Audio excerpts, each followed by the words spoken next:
Porque a Bíblia fala isso, você não vê as igrejas pregando isso. Você vê na rede social só falando no evangelho fácil, um evangelho sem luta, um evangelho sem sacrifício, o evangelho que Deus vai dar carro, que Deus vai dar casa, que Deus é amor. São poucos ou quase ninguém hoje está preocupado com a volta de Jesus. A maioria das pessoas estão levando a sua vida a bel prazer, e poucas são aquelas pessoas que estão verdadeiramente cuidando da sua vida espiritual em fazer aquilo que Deus nos chamou para fazer. Lendo a palavra de Deus, lá no livro de Amós, capítulo 4, versículo 12, a Bíblia ela diz assim: portanto assim diz te farei, ó Israel, porque isso te farei, prepara-te Israel, para você encontrar com o Senhor teu Deus. Lá no livro de Amós, capítulo 4, versículo 12, está dizendo para nós preparar para encontrar com o Senhor teu Deus.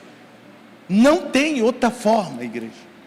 Se você morrer agora, nesse instante, a sua vida vai para onde? Para dois lugares: ou vai para o Hades, que é o inferno, ou vai para o seio de pai Abraão, para esperar a manifestação da vinda do Senhor Jesus Cristo, que a Bíblia diz que aqueles que morrerem em Cristo vão ressuscitar primeiro com esse corpo. Vai sair da onde estiver, do descanso, e vai ressuscitar para a salvação com esse corpo. E esse corpo vai ser transformado do corruptível, como diz lá no livro de 2 Coríntios, para incorruptível, e vai subir com o Senhor no tocar e o soar das trombetas. Aquele que morrer em Cristo vai ter que passar esse processo. E aqueles que não morreram em Cristo Jesus, como vai ser? Vai ressuscitar da onde estiver, e vai com esse corpo ser para o grande julgamento do trono branco. Mas o que nós estamos vivendo nos dias de hoje? Porque tudo é repetitivo. Está aqui, querido, São Mateus capítulo 24, versículo de número 35. 24, 35. Diz assim a palavra de Deus, que quase ninguém está pregando. 24, 35. São Mateus capítulo 24, versículo 35. Diz: o céu e a terra passará, mas as minhas palavras não hão de passar. Aquele dia e hora ninguém sabe, nem os anjos do céu, mas unicamente o Pai. Como foi nos dias de Noé, assim será também nos dias da vinda do Senhor. Portanto, assim como nos dias anteriores ao dilúvio, as pessoas comiam, bebiam, casavam e davam-se em casamento, até o dia que Noé entrou na sua arca, e não perceberam que veio o dilúvio e levou a todos. Assim também será na vinda do Filho do Homem. Como nos dias de Noé. Noé pregou 120 anos, gente. 120 anos Noé pregando o arrependimento. 120 anos Noé pregando mudança de mentalidade, mudança de vida. 120 anos falando que até um dilúvio. Você sabe que as pessoas falavam: você é louco, nem chove, como é que Deus vai acabar a terra com água? Você prega o evangelho, hoje é o evangelho da facilidade. Não precisa renunciar nada, não precisa fazer nada, não precisa fazer nada para Deus, que todo mundo vai para o céu. Mas se todo mundo vai para o céu, por que a Bíblia fala que tinha 10 virgens, 5 nécia e 5 sábia? Por que a Bíblia fala que 5 que se cuidou, quando Jesus voltou, ela tinha azeite na sua lâmpada, e 5 não tinha azeite? 5 e 5 é 50%. Você sabe o maior medo que eu tenho? A Bíblia fala que 50% de todos os crentes não vai para o céu. Está na passagem da Bíblia, das 10 virgens. Tinha 10 virgens, 5 prudentes e 5 nécias. A prudência nos leva a tomar cuidado. O que é prudência? Aquela pessoa que cuida. Aí eu quero perguntar para você hoje: qual virgem você é hoje? Aquela prudente? Ou aquela que está levando a sua vida a bel prazer? Aquela prudente que está fazendo aquilo que Deus mandou fazer? A pior mensagem que as pessoas não gostam de ouvir é a mensagem do arrependimento, do arrebatamento. É a notícia que a grande parte vai ficar, pela forma que conduz a sua vida.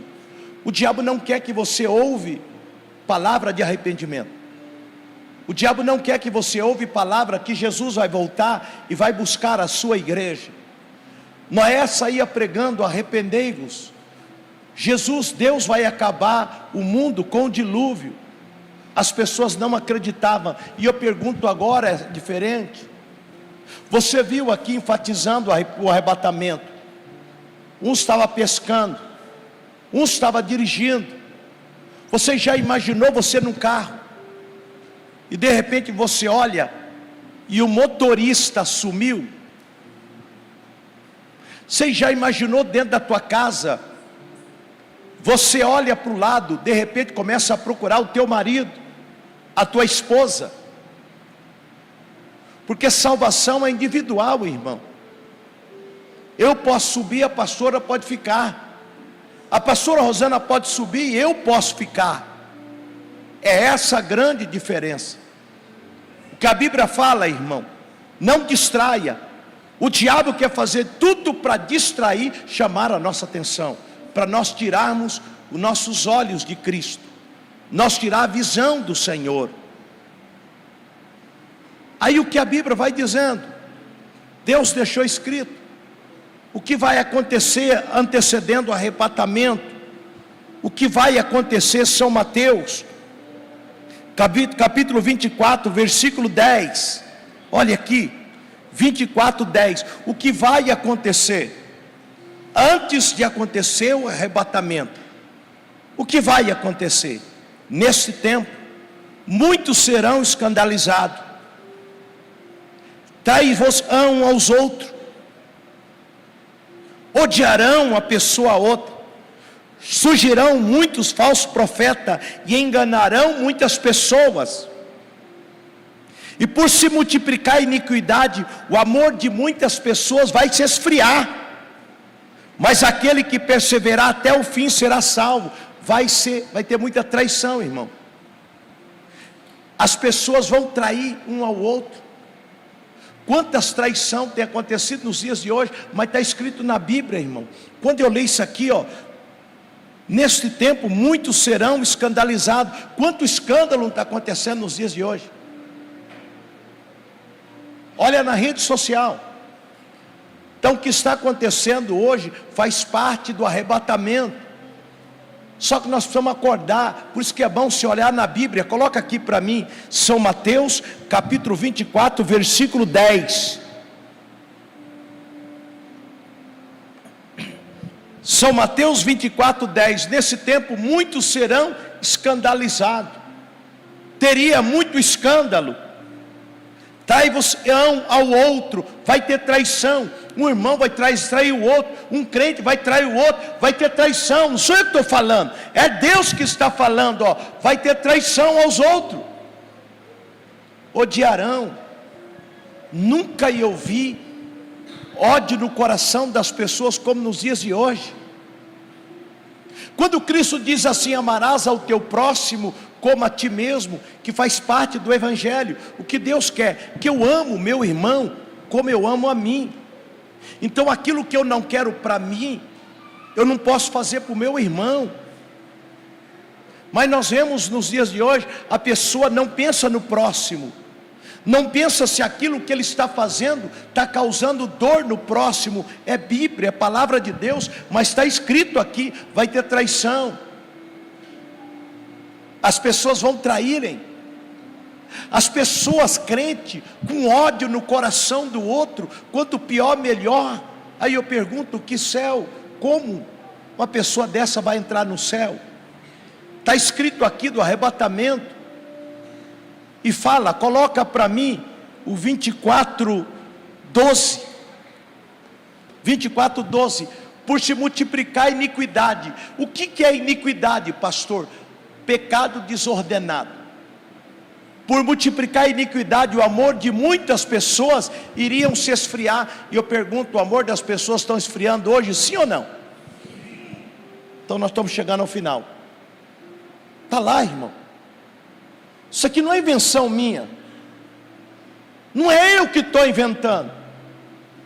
Anterior a Jesus voltar, o amor das pessoas vai se esfriar. E eu vejo pessoas dizendo assim, puxa vida, eu estou tão frio espiritualmente. Mas eu estou tão frio espiritualmente. É a iniquidade.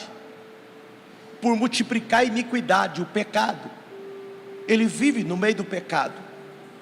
Pode participar do pecado, porque o pecado rouba a sua espiritualidade. Matar. A Bíblia fala que um vai matar o outro. A morte que a Bíblia fala, não é apenas a pessoa pegar um revólver e dar um tiro na cabeça do outro, não, irmão. É com a boca. Quantas as vezes você vê irmão falando mal de irmão, pessoas falando mal do outro, é porque ele não ama ele, porque o meu irmão, eu tenho que amar.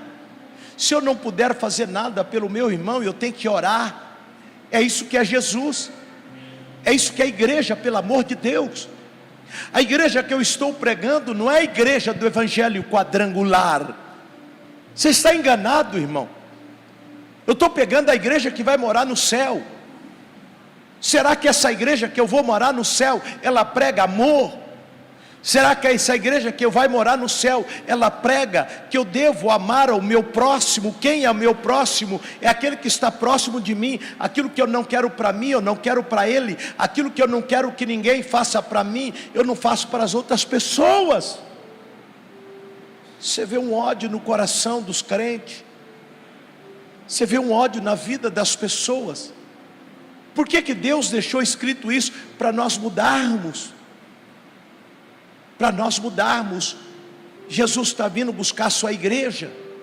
E será que nós estamos nos preparando para essa vinda de Jesus Cristo? E o que a Bíblia fala sobre isso? Traição, ira. Haverá ódio no coração das pessoas, esfriamento. Eu nunca vi um esfriamento tão grande. Depois da pandemia, quantas pessoas abandonaram a Jesus. Pastores abandonaram a Jesus. Aqui e não é muito não. Minha sobrinha, ela é pastora na Europa. Ela falou, tio, as igrejas da Europa, igreja com 20 pessoas, 30 pessoas, igreja grande. A igreja que tem 50 pessoas, uma mega igreja. As pessoas abandonaram a sua fé. Quantas pessoas começaram bem, mas chegou no meio do caminho, parou porque surgiu o falso profeta. O que nós vemos aqui também, que vai surgir falso profeta. Aí você pergunta para mim, pastor, como eu posso identificar o que é verdadeiro e o que é falso? Se você colocar o joio e você colocar o trigo lado a lado, são igual. São igual o joio e o trigo. Aí você pergunta, pastor, como eu posso detectar o que é joio e é trigo? Jesus deixou escrito, é pelo fruto que você conhece a árvore.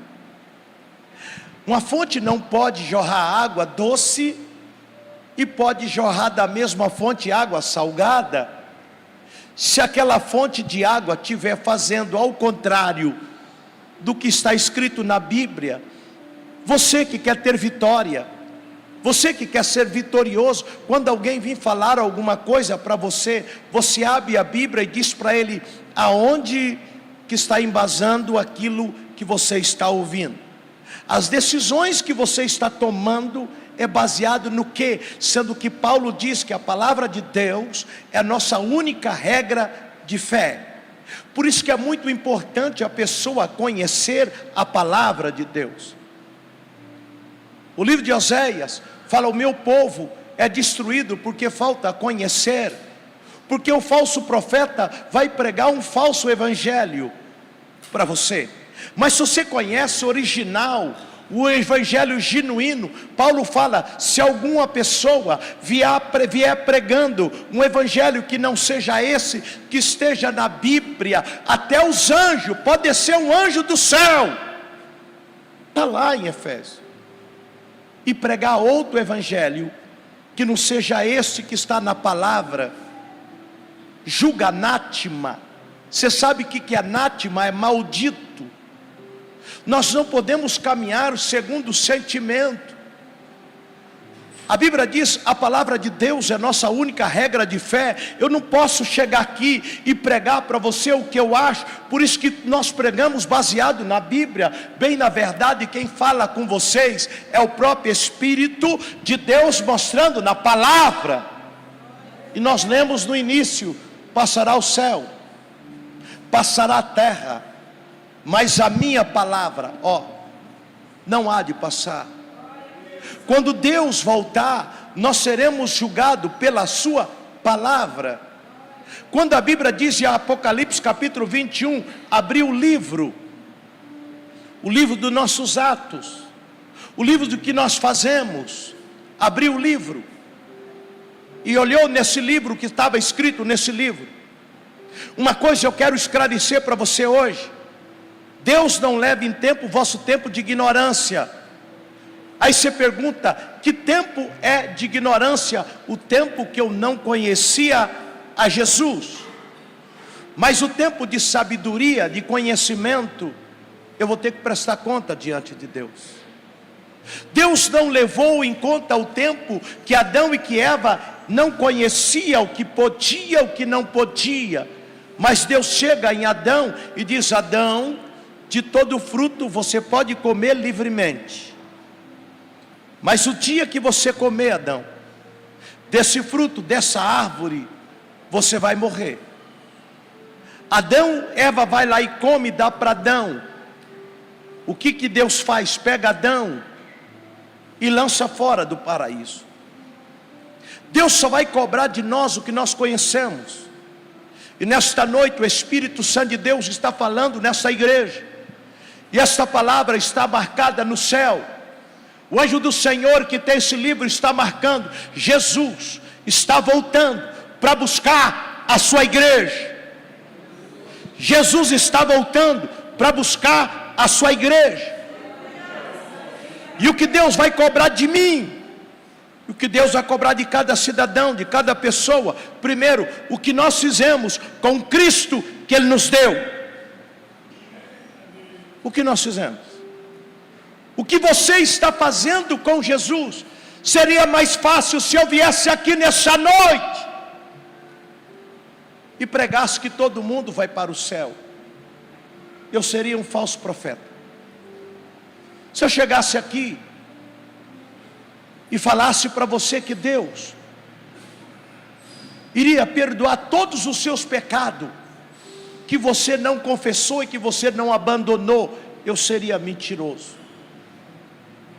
Mas Deus perdoa o pecado que nós confessamos diante de Deus e que nós abandonamos. Nós estamos vivendo a pior época da igreja. Que época que é essa? Época do oba-oba. Verdade. Mas não tem casamento sem compromisso. Não tem como nós ir para o céu sem mudança de vida. É mentira. Não tem como eu pregar isso para você. A Bíblia está dizendo, a Bíblia está mostrando: no final do tempo vai ter um grande esfriamento na vida das pessoas. E o que a Bíblia está dizendo aqui também, 1 Tessalonicenses 4,16. 1 Tessalonicenses capítulo 4, versículo 16. Portanto, o mesmo Senhor descerá do céu, com alarido que quanto voz de arcanjo, e com trombeta de Deus, aleluia. E os que morreram em Cristo ressuscitarão em primeiro. Os que morreram em Cristo. Morrer em Cristo é salvo. Se até a salvação, irmão, se até o dia que você morrer, nós não mudar de vida, não adianta você me chamar, embora eu vou para ir lá para orar para aquela pessoa que não aceitou Jesus, que eu tenho uma péssima notícia para você. Eu posso fazer qualquer oração, se ele não aceitou Cristo, não mudou de vida, quando ele tinha vida e morte, ele não vai para o céu. A pessoa tem que morrer em Cristo, a pessoa tem que morrer salvo. Muitas das vezes nós nos iludimos, nós queremos dar um jeitinho de mandar a pessoa para o purgatório. Não existe purgatório, não existe, irmão, é mentira, não existe purgatório, só existe o céu e inferno. O inferno existe. De onde o senhor tirou isso, pastor? São Lucas capítulo 16, versículo 19, a Bíblia fala de dois homens. Havia um homem rico, que não tinha tempo para Deus. O problema não é ser rico, irmão. Deus quer enriquecer você, mas desde que a riqueza não afasta eu e você de Jesus, aquilo que você tem, o seu carro, a sua casa, a sua posição, o seu dinheiro, não pode afastar você de Jesus. Tem muitas pessoas ricas, tem muitas pessoas milionárias, mas dá tempo para Deus, investe na obra de Deus, é o mantenedor da obra de Deus. Chega na hora do culto, ele larga tudo e vai cultuar Deus. Chega no momento de buscar Deus, ele vai buscar Deus, ele ora, ele clama, ele se arrepende, dá gosto de falar com ele. Mas também havia um pobre. Quantos pobres que na sua pobreza não tem tempo para Deus também? Tem desculpa para dar para Deus. Os dois morreram. Aquele que tinha tempo para Deus foi levado pelo anjo. Então qual é a base que eu tenho bíblica da morte? Quando eu morro, eu já vou para o lugar que eu plantei em vida. Se eu morrer salvo, eu serei levado pelo anjo. Então quando você vai num enterro de uma pessoa, que ele morreu em Cristo, a Bíblia diz que vem um anjo, segura na mão dele e leva para o seio de pai Abraão, que é o céu. Mas aquele que morre sem Cristo, a Bíblia diz que aquele homem foi para o Hades, local de sofrimento, para o inferno. Mas sabe o que me chama a atenção? Lá no inferno, ele olha para cima, e você sabe a pior tristeza que existe? Ele teve lembrança de quem ficou aqui. Então nesse momento e nesta hora, tem gente no inferno lembrando daqueles que ficaram aqui, o que eles fizeram e deixaram de fazer. A Bíblia diz, você pode ler na sua casa, Lucas 16, 19 em diante.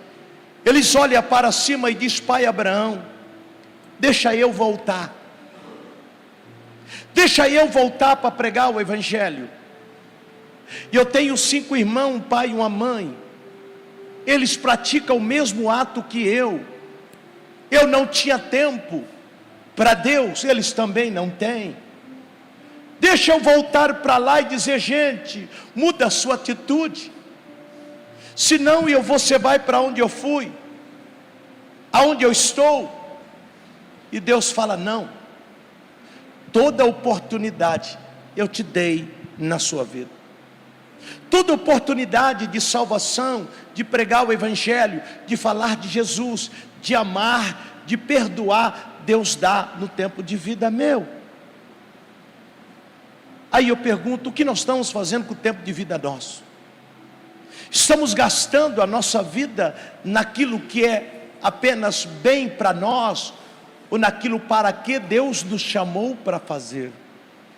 Correndo de um lado para o outro, ocupado com tantas coisas, e dando a sobra para Jesus. É isso que eu quero que você preste atenção, querido. A Bíblia diz aqui, o verso de 1 Tessalonicenses 17: depois nós que ficarmos vivos, seremos arrebatados juntamente com ele nas nuvens. Então Jesus não desce mais na terra, Jesus vai parar nas nuvens. Aquelas pessoas que ficarem vivas, elas serão arrebatadas. É a Bíblia que está dizendo, para encontrar com o Senhor nas nuvens. É nas nuvens, para encontrar com Jesus nas nuvens. Nós que ficarmos vivos, vamos ser arrebatados, transformados, para encontrar com Ele nas nuvens, encontrar com o Senhor nos ares. Assim estaremos sempre com o Senhor. Portanto, consolai-vos uns aos outros com essas palavras, porque o diabo não quer que você, nem eu, nem nós acreditamos nessa palavra. O diabo não quer que você acredita no céu. O diabo não quer que você acredita no inferno. O diabo não quer que você acredita que Jesus vai voltar. O diabo não quer que você acredita que nós corremos o risco de ir para o inferno. Ele não quer. O diabo quer que você que está aí na sua casa, você que está aqui, ele não quer que você saiba que você pode ir para o inferno. Aí muitos dizem assim: não, mas Deus é amor. Mas eu pergunto, Deus é justiça também? Aí eu pergunto, o que Deus fez com a cidade de Sodoma e Gomorra? Aí você diz assim: Deus era misericórdia. Mas Deus é justiça também. Tinha criança lá na cidade de Sodoma e Gomorra, tinha velhinho lá na cidade de Sodoma e Gomorra. E por que Deus derramou fogo do céu e acabou com aquela cidade? Por que Deus mandou entrar na terra de Canaã e mandou matar todos? Muitos esquecem. Tinha adolescente, tinha jovem, tinha criança, tinha velhinho na cidade de Sodoma e Gomorra, tinha. Só que os espias saíram pregando. Deus sempre dá um momento para nós nos arrependermos. Deus tem dado a vida para cada um de nós. Nós temos que voltar, igreja, a fazer o que Deus nos colocou para fazer. Para um pouquinho. Começa a investir na sua vida espiritual. É você o maior prejuízo, e o maior lucro quem vai ter é você. O diabo quer que você esfria na fé. O diabo quer que você coma de Cristo e coma do mundo lá fora, porque a Bíblia diz assim: o reino dividido entre si não subsistirá. Não tem como. Jesus não divide o seu coração com ninguém. E eu pergunto, você gostaria de dividir o seu marido com alguém? Você gostaria de dividir a sua mulher com alguém? Se a sua mulher chegasse em você e falasse assim: amor, eu te amo 80%, você ficaria feliz? E os outros 10% eu amo outra pessoa, os outros 20%. Deus não quer 80% do seu coração. Deus não quer 80% da minha vida. Deus quer 100% da nossa vida. Deus quer, quando nós chegamos aqui na igreja, nós viemos aqui apenas para receber. Receber será consequência daquilo que nós oferecemos a Deus. Nós não podemos ficar correndo atrás de coisas, porque coisas ele passam na nossa vida. Carro passa, dinheiro passa, posição passa, casa passa, mas a única coisa que fica na nossa vida permanente é a nossa salvação. O que você está fazendo com a sua salvação? A Bíblia diz: guarda o que tem para que ninguém roube a sua coroa. A coroa são aquilo que nós fazemos, que nós iremos oferecer para Deus. É aquilo que você faz para Deus que é a sua coroa. Muitos pensam, querido, que a coroa é aquilo que Deus vai dar para ele. Não, irmão. A recompensa para Deus é dar, não é receber. Porque Deus tem tudo. Quando nós chegar lá no céu, nós vamos pegar aquilo que nós fizemos para Deus e vamos entregar na mão dele. Você vai entregar o quê? A recompensa mais maravilhosa é você chegar a dizer: Deus, eu trabalhei na tua obra, eu te servi. Ele diz: guarda o que você tem, porque senão o diabo vai roubar aquilo que você está fazendo para Deus. Guarda o que você tem, para que ninguém roube a sua coroa, aquilo que você faz para Deus, aquilo que você fazia para Deus, aquilo que nós deixamos de fazer para Deus. Que a primeira coisa que vem no nosso coração, quando alguém faz alguma coisa para nós, é dizer assim: vou parar de fazer, de ir na igreja, vou parar de trabalhar. Quando eu faço isso, eu estou dizendo: Deus, estou te culpando por aquilo que alguém fez na minha vida. Vou deixar de ir na igreja, vou deixar de trabalhar. Mas você trabalha para quem? Você vem na igreja por causa de quem? Você ora para quem? A quem que você entregou a sua vida? A quem você entregou a sua vida? Você já imaginou se Cristo fosse deixar de abençoar a minha pessoa por alguém que fizesse alguma coisa de mal para Ele? Mas Deus não, irmão. Volte para o Senhor com todo amor e carinho. A palavra de Deus fala lá em Hebreus: o pai corrija quem ama. O maior gesto de amor é correção. E eu não entendia isso, porque a criança não entende. A criança, quando você corrige ela diz assim: quando eu crescer eu vou embora de casa. Eu lembro quando eu tinha um pai muito enérgico, o senhor Cecílio, e quando eu errava, meu pai pegava uma vara, levava eu lá no cantinho, aquela cinta, aquela precata, aquele rei, e ele batia em mim, e eu falava assim: olha, um dia eu vou embora de casa, eu vou crescer. Aí ele ia de novo, eu errava, a minha mãe vinha, pegava na minha orelha, pegava uma vara e batia em mim, eu dizia assim: eu vou crescer um dia, e eu vou embora de casa. Aí quando eu tinha 12 anos, meu pai morreu. Quando eu tinha 16 anos, minha mãe morreu. E eu comecei a sentir saudade daquele puxão de orelha. Eu comecei a sentir saudade daquelas varadas. Sabe por quê? Porque aí eu fui entender que papai me amava. Quem ama não é aquele que só alisa, irmão. Quem ama é aquele que disciplina.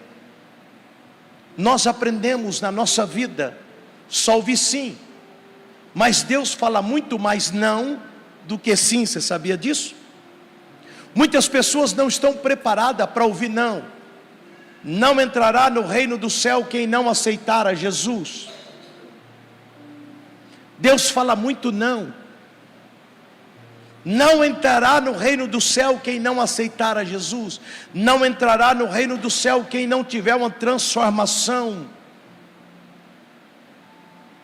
É muito não que Deus fala para nós, porque Ele nos ama. Você lembra quando você é uma criança, você vê a criança, é muito não, irmão. A criança de 1 ano, de 6 meses, 2 anos, é muito não. Você fala mais não para ele do que sim, não é verdade? Ele vai pegar, ó, não pega não. Aí ele vai bater no negócio, não. Aí ele vai subir no sofá, não. Aí ele vai quebrar a televisão, não. Aí ele vai pegar o relógio para quebrar, não. Ele enfia a mão no prato, você diz não. Você odeia ele? Ele vai para frente sozinho, você diz não. Na hora do culto ele sai correndo, vai subir no púlpito, você diz não. Ele pega a colher e começa a passar na cabeça, você diz sim? Você diz não. Então quem ama diz muito não. Não entrará ao reino do céu quem não aceitar a Jesus. Isso que Deus está falando aqui hoje é o maior gesto de amor. Primeiramente Ele mostra, dizendo: eu não quero que isso aconteça com você. Mas se você, se nós não cuidarmos da nossa vida espiritual, infelizmente, isso vai acontecer comigo e vai acontecer com você. E nós só aprendemos a dar valor só quando nós perdemos. Nós vimos aqui a apresentação de um pai e de uma mãe. Quantas pessoas só vai valorizar o pai e a mãe quando perde? Só quando perde. Então nesta noite, querido, eu quero pedir para você, em nome de Jesus, que ao você sair daqui hoje, sai com isso no teu coração, dizendo: eu preciso fazer mais para Deus. Eu preciso, em nome de Jesus.